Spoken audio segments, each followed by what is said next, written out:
Hello friends, welcome to the exam hacker YouTube channel. दोस्तों, आज के इस वीडियो लेक्चर में हम लोग यहाँ पे सॉइल प्रोफाइल जो टॉपिक है उसको हम लोग यहाँ पे कवर करने वाले हैं, जो हमारी बायोजियोग्राफी का टॉपिक है। दोस्तों, सॉइल प्रोफाइल को एक पार्ट भी मान सकते हैं किसका, सॉइल डिस्ट्रीब्यूशन का। एक्चुअली सॉइल डिस्ट्रीब्यूशन में आप देखोगे तो अर्थ में सॉइल को डिस्ट्रीब्यूट हम कर सकते हैं हॉरिजेंटली और वर्टिकली। ठीक है, तो सॉइल डिस्ट्रीब्यूशन हम लोग वर्टिकली हॉरिजेंटली डिस्ट्रीब्यूट कर सकते हैं। हॉरिजेंटल डिस्ट्रीब्यूशन में हम लोग पिछले वीडियो में देखे हुए थे कि अर्थ में सॉइल की जो क्लासिफिकेशन देखे थे, और हम देखे थे कि इक्वेटर के पास हमारी लेटराइट सॉइल मिलती है। फिर आप नदर हेमिस्फीयर में जाओगे तो उसके ऊपर हमारी डिजर्ट सॉइल मिलती थी। फिर उसके ऊपर मेडिटेरियन सी के अराउंड आप देखोगे तो चेस्टनट सॉइल मिलती थी। फिर इसके ऊपर जो ग्रासलैंड, जो टेम्परेट ग्रासलैंड थी, वो हमारी चेरनोजेम सॉइल मिलती थी। फिर हमारी जो टैगा फॉरेस्ट, कॉनी फॉरेस्ट जो फॉरेस्ट थे, वहाँ पे टैगा हमारी सॉइल मिलती थी। फिर हमारी टुंड्रा सॉइल मिलती थी। तो ये हमारी, आप बोल सकते हो, सॉइल का हॉरिजेंटल डिस्ट्रीब्यूशन यानी स्पेशियल जो वेरिएशन है सॉइल का, वो हम लोग पिछले वीडियो में डिस्कस किए हुए थे। और सॉइल प्रोफाइल में हम वर्टिकल डिस्ट्रीब्यूशन ऑफ सॉइल देखते हैं, यानी कि आप यदि डेप्थ में जाओगे, यदि आप मान लो किसी भी स्थान पर गड्ढे आप खोदते हो, तो वहाँ पे भी सॉइल में वेरिएशन देखने मिलती है। डिफरेंट लेयर सॉइल की देखने मिलती हैं। जो डिफरेंट लेयर जो मिलती हैं उसमें भी आपको बायोलॉजिकल जो प्रॉपर्टी हैं वो चेंजेस देखने मिलती हैं, केमिकल प्रॉपर्टी चेंजेस देखने को मिलती है। तो इसी को हम लोग डिस्कस करते हैं सॉइल प्रोफाइल के अंदर। ठीक है, तो सॉइल प्रोफाइल को एज ए आप सॉइल की क्लासिफिकेशन का पार्ट मान सकते हो, जिसमें हम लोग वर्टिकल जो क्लासिफिकेशन होती है सॉइल की, या जो लेयर्स होती हैं सॉइल की, उसको हम लोग डिस्कस करते हैं सॉइल प्रोफाइल के अंदर। और सॉइल प्रोफाइल हमारी बहुत ही इंपॉर्टेंट रोल प्ले करती है development and distribution of flora and fauna. क्योंकि सॉइल प्रॉपर्टी में, सॉइल प्रोफाइल में आप देखोगे तो जो डिफरेंट लेयर मिलती हैं, उस डिफरेंट लेयर की एनालिसिस करोगे तो अलग अलग जो लेयर होती है उसकी फर्टिलिटी अलग अलग होती है। मान लो जैसे कि, चलो ठीक है, पहले हम लोग डिस्कस कर लेते हैं सॉइल प्रोफाइल में ही, फिर हम सारी बातें क्लियर हो जाएंगी। तो सॉइल प्रोफाइल में आप देखोगे जो मैच्योर्ड सॉइल होती हैं, जैसे कि हम लोग जोनल जो सॉइल हम लोग डिस्कस किए होते पिछले वीडियो में, वो हमारी मैच्योर्ड सॉइल थी। और जो मैच्योर्ड सॉइल होती हैं उसमें different layer clear cut demarcated होती हैं। तो वैसे जो मैच्योर्ड हमारी सॉइल होती हैं उसकी यदि प्रोफाइल की बात करोगे तो हमारी 5 लेयर में आप डिवाइड कर सकते हो। ये वर्टिकली जैसे जैसे डेप्थ नीचे जाओगे इस तरह से हमारी लेयर आएंगी। सबसे ऊपर की जो लेयर होती है उसको बोलते हैं ऑर्गेनिक सॉइल। इसको ओ से रिप्रेजेंट किया जाता है। जनरली स्टैंडर्ड जो अल्फ़ाबेट है उसको ओ से रिप्रेजेंट किया जाता है। ये बहुत ही थीन होती है। इसमें आप देखोगे जैसे कि सॉइल की जो हमारी जेनेसिस होती है उसमें हम लोग देखे थे कि पेरेंट रॉक से भी मिलकर होती है, और हमारी बायोस्फीयर से भी हमारी कुछ मटेरियल होते हैं, एटमॉस्फेयर से होते हैं, हाइड्रोस्फीयर से होते हैं। तो ऑर्गेनिक सॉइल जो ये वाली थिन लेयर है, इसमें आप देखोगे तो तीनों का बहुत ही ज़्यादा यहाँ पे इंटरेक्शन होने की वजह से इसमें पेरेंट मटेरियल कम मिलेंगे। ज़्यादातर आपके ऑर्गेनिक जो वेजिटेशन है, बायोस्फीयर से जो कंपोनेंट है, वो ज़्यादा इसमें देखने को मिलेंगे ऑर्गेनिक सॉइल में। और इस ऑर्गेनिक सॉइल में जनरली अनडिकम्पोज्ड जो हमारी होती है मटेरियल, जैसे पेड़ों के जो पत्ते होते हैं, वो यहाँ पे मिलते हैं ऑर्गेनिक सॉइल में, और बहुत ही थिन लेयर होती है। तो हमारी सॉइल प्रोफाइल की सबसे अपर लेयर में क्या हो गई, ऑर्गेनिक सॉइल हो गए। और उसके नीचे आप जाओगे तो हमारी टॉप सॉइल होती है। ठीक है, टॉप सॉइल को ए से रिप्रेजेंट किया जाता है, कहीं कहीं पे ई से भी रिप्रेजेंट किया जाता है। ई से रिप्रेजेंट करने का मतलब यहाँ पे है कि जोन ऑफ इल्यूविएशन इसको बोलते हैं। ठीक है, तो इसको ई से भी कहीं कहीं आपको देख रहे होंगे तो आपको ए या ई कोई किसी से भी आप रिप्रेजेंट कर सकते हैं, क्योंकि जोन ऑफ इल्यूविएशन बोलते हैं। जोन ऑफ इल्यूविएशन का मतलब है यहाँ पे कि इस जो टॉप सॉइल होती है इसमें हमारी लीचिंग होती है। जैसे कि लेटराइट सॉइल में हम लोग देखे थे, तो लेटराइट सॉइल में क्या होती थी कि जब बहुत ज़्यादा बारिश होती थी, बारिश होने की वजह से जो टॉप सॉइल होती थी, यानी कि इसी ए लेयर की बात कर रही हैं, इस लेयर में जो हमारी न्यूट्रिएंट्स होते हैं, जो भी हमारे मिनरल्स होते हैं, वो वाटर के साथ डिसॉल्व कर जाते हैं। और वाटर तो नीचे पेनिट्रेट करती है, तो डिसॉल्व होके वाटर के साथ नीचे जो मिनरल्स होते हैं वो भी लीच कर जाते हैं बी लेयर में। ठीक है, तो यहाँ पे जोन ऑफ इल्यूविएशन इसीलिए बोलते हैं क्योंकि यहाँ के जो मिनरल्स होते हैं जो डिसॉल्व हो सकते हैं वाटर में, वो लीच करके बी लेयर में चले जाते हैं, इसलिए जोन ऑफ इल्यूविएशन बोलते हैं। तो इसको ए या ई से आप रिप्रेजेंट कर सकते हैं। अब देखो, टॉप सॉइल की बात करें तो इसमें माइक्रो ऑर्गेनिज्म बहुत ज़्यादा पाए जाते हैं, जहाँ पे मैच्योर्ड सॉइल होती है क्योंकि डिकम्पोजिशन होता है, और यहाँ पे डिकम्पोज्ड जो हमारी ऑर्गेनिक मटेरियल होते हैं वो हमारे टॉप सॉइल में होते हैं। और इसकी यदि प्रॉपर्टी की बात करोगे तो यदि टॉप सॉइल डार्क कलर का है, यदि डार्क कलर का है तो ये रिप्रेजेंट करता है कि यहाँ पे ह्यूमस की कंटेंट अच्छी खासी है। यदि लाइट कलर है तो यहाँ पे आप बोल सकते हो कि हमारी लीच्ड हो गई सॉइल, यानी कि मिनरल्स यहाँ से लीचिंग करके बी हॉरिजन में चले गए हैं। ठीक है, ये हमारी हॉरिजन भी बोलते हैं, ओ हॉरिजन, ए हॉरिजन, बी हॉरिजन। तो लिस्ट होके यदि बी में चली गई है तो ए की जो सॉइल की कलर होंगी वो हमारी लाइट कलर होंगी। यदि लीचिंग नहीं हुई है, ह्यूमस कंटेंट अच्छी है और फर्टाइल है तो हमारी वहाँ पे डार्क कलर यहाँ पे होगा ए लेयर में।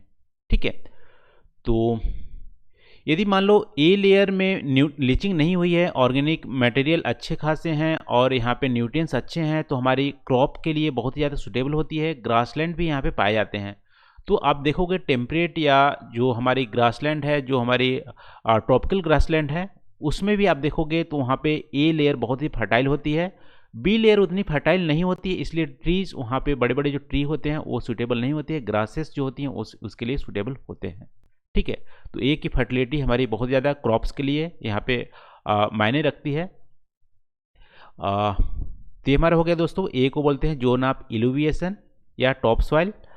और ठीक है, उसके नीचे आप जाओगे तो हमारी बी सॉइल मिलेगी, बी लेयर की ओरिजिन मिलेगी, उसको बोलते हैं सब सॉइल।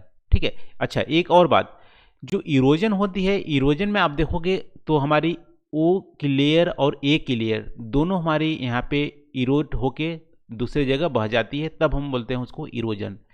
और इसी इरोजन में जब टॉप सॉइल हमारी बह जाती है तो हमारी फर्टिलिटी का भी लॉस होता है। ठीक है, तो इसको भी आप ध्यान रखेंगे, इरोजन में हमारी ऑर्गेनिक सॉइल की जो लेयर होती है और टॉप सॉइल की जो लेयर होती है उसका इरोजन होता है। अब चलते हैं हमारी तीसरी जो लेयर है बी लेयर, उसको बोलते हैं सब सॉइल भी बोलते हैं। अब यहाँ पे जो ना आप इल्यूविएशन ना होके इसे यहाँ पे देखो, ए को बोलते हैं इल्यूविएशन।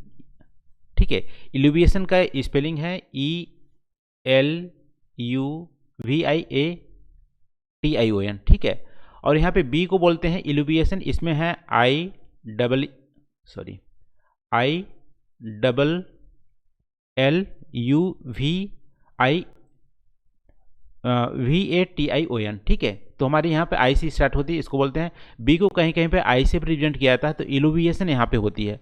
ठीक है, इसका मतलब है यहाँ पे कि जहाँ पे हमारी इवोपरेशन ज़्यादा होती है और वहाँ पे जो रेनफॉल कम होती है, तो यहाँ पे कैपिलरी एक्शन होते हैं। कैपिलरी एक्शन होने के चलते यहाँ पे जो बी लेयर की जो हमारे मिनरल्स होते हैं, जैसे कैल्शियम हो गए, साल्ट हो गए, वो कैपिलरी एक्शन से होते हुए यहाँ पे ए और ओ लेयर में चले जाते हैं। ठीक है, तो बी लेयर जहाँ पे इवेपोरेशन ज़्यादा होंगे, जैसे डिजर्ट वाली सॉइल में आप देखोगे तो बी के जो मिनरल्स होते हैं वो हमारी कैपिलरी एक्शन के थ्रू ए और ओ में जाके कॉन्स्टेंट हो जाते हैं। तो ये हमारी इल्यूविएशन प्रोसेस से भी होती है। तो हमारी ये होगी बी सब सॉइल, और इसी में जो हमारी ए और बी जो हमारी लेयर है, इसी से हमारी फर्टिलिटी डिपेंड करती है, और जो हमारी जो नेचुरल वेजिटेशन होती है वो भी डिपेंड करते हैं। जैसे कि हम लोग देखें कि ए लेयर हमारी यदि फर्टाइल ज़्यादा होंगी तो ग्रासेस और क्रॉप के लिए ज़्यादा सूटेबल होंगे। यदि बी लेयर ज़्यादा हमारी फर्टाइल होंगी तो हमारी प्लांटेशन जो होंगी, बड़े बड़े ट्री होंगे या प्लांटेशन जो क्रॉप होंगे उसके लिए सूटेबल होंगे। तो इसलिए आप देख सकते हो कि जहाँ पे मान लो इक्वेटोरियल रीजन में हमारी लीचिंग हो जाती है तो ए लेयर अनफर्टाइल होती है, फर्टाइल नहीं होती है, बी लेयर हमारी फर्टाइल होती है। इसीलिए जो हमारी इक्वेटोरियल जो हमारी जो सॉइल है वहाँ पे आपको बड़े बड़े ट्री देखने को मिलेंगे, लेकिन जहाँ पे ए लेयर फर्टाइल होती है, जैसे हमारी ग्रासलैंड है, वहाँ पे हमारी छोटे जो पेड़ होते हैं या छोटे ग्रासेस होते हैं, क्रॉप्स होते हैं, वो हमारी सूटेबल होते हैं। तो टोटल फर्टिलिटी जो होती है सॉइल की हमारी OAB पे ही डिपेंड करती है। और उसके नीचे आप जाओगे दोस्तों तो सी हमारी लेयर होती है। सी को हम बोलते हैं वेदर्ड मटेरियल, क्योंकि इसमें जो बायोलॉजिकल या आप बोल सकते हैं एटमॉस्फेरिक का यहाँ पे रोल बहुत ही कम होता है। यहाँ पे जो पेरेंट मटेरियल होते हैं वो वेदर्ड होकर यहाँ पे जमे होते हैं और इसका जनरली इरोजन नहीं होता, और यहाँ पे आप बोल सकते हो बायोलॉजिकल जो हमारी वेजिटेशन होती है उसका भी यहाँ पे रोल फॉर्मेशन में कम होता है। तो हमारी एक वेदर्ड मटेरियल सी होती है। उसके बाद आप जाओगे सबसे नीचे तो हमारी बेड रॉक होती है। ये हमारी अनवेदर्ड जो हमारी रॉक है, ये हमारी इग्नियस रॉक भी हो सकती है, मेटामॉर्फिक रॉक हो सकती है, और हमारी सेडिमेंट्री रॉक भी हो सकती है। तो इस तरह से आप यदि डेप्थ में जाओगे किसी स्थान या किसी जगह पे आप यदि गड्ढा करोगे तो इस तरह से जो मैच्योर्ड सॉइल होंगी तो आपको लेयर देखने को मिलेंगी। तो इसी को बोलते हैं दोस्तों सॉइल प्रोफाइल। एक बार इसको और समराइज कर सकते हैं। सॉइल प्रोफाइल हमारे क्या होती है, वर्टिकल डिस्ट्रीब्यूशन ऑफ सॉइल को ये हमें दिखाती है और इसकी 5 लेयर होती है, 5 हॉरिजन होती है। ओ को बोलते हैं सबसे ऊपर की होती है ऑर्गेनिक सॉइल, ओ हॉरिजन बोलते हैं, ये हमारी जनरली ऑर्गेनिक मटेरियल्स में होती है। और यहाँ पे जो एक्चुअल जो फंक्शन होती है, एक्चुअल जो सॉइल की जेनेसिस होती है वो हमारी आपको देखने मिलती है ऑर्गेनिक सॉइल में, क्योंकि यहाँ पे बायोस्फीयर का भी मेजर रोल होता है, हाइड्रोस्फीयर, एटमॉस्फेयर और यहाँ पे पेरेंट मटेरियल का भी मेजर रोल होता है ऑर्गेनिक सॉइल के बनने में। और बहुत ही यहाँ पे थिन होती है, पतली लेयर होती है। उसके नीचे आप जाओगे टॉप सॉइल, टॉप सॉइल यदि ज़्यादा फर्टाइल होंगी, यहाँ पे लीचिंग होती है, इल्यूविएशन प्रोसेस बोलते हैं, यदि ज़्यादा फर्टाइल होंगी तो हमारे क्रॉप्स के लिए ज़्यादा सूटेबल होती है। उसके नीचे आप जाओगे सब सॉइल, जो लीच्ड मटेरियल होके आके बी हॉरिजन में जमा हो जाते हैं और कैपिलरी एक्शन होती है तो बी के जो मिनरल्स होते हैं हमारी ए और ओ में जाके कॉन्सेंट्रेट हो जाते हैं। तो यहाँ पे लीचिंग कैपिलरी एक्शन होते रहते हैं, इसीलिए ओ ए बी को ही हम फर्टिलिटी में काउंट करते हैं। यदि ये तीनों लेयर फर्टाइल होते हैं तो किसी न किसी तरह से जो हमारी क्रॉप्स होती हैं वो उसके लिए सुटेबल होती है। यदि ओ ए बी तीनों में फर्टिलिटी नहीं है तो कोई भी हमारी वेजिटेशन या फ्लोरा फाउना वहाँ पे नहीं डेवलप होंगी। और सी हमारी उसके नीचे जो लेयर होती है वेदर्ड मटेरियल होते हैं और उसके नीचे हमारी आर या डी से रिप्रेजेंट करते हैं, ये हमारी बेडरॉक होती है। ठीक है, तो इसी को बोलते हैं सॉइल प्रोफाइल। तो आज के लिए बस नहीं दोस्तों, आई होप जो हम लोग आज डिस्कस किए हैं आपको यहाँ पे समझ में आए होंगे। थैंक यू फॉर वॉचिंग, मिलते हैं अगले वीडियो में नए टॉपिक के साथ। Thank you.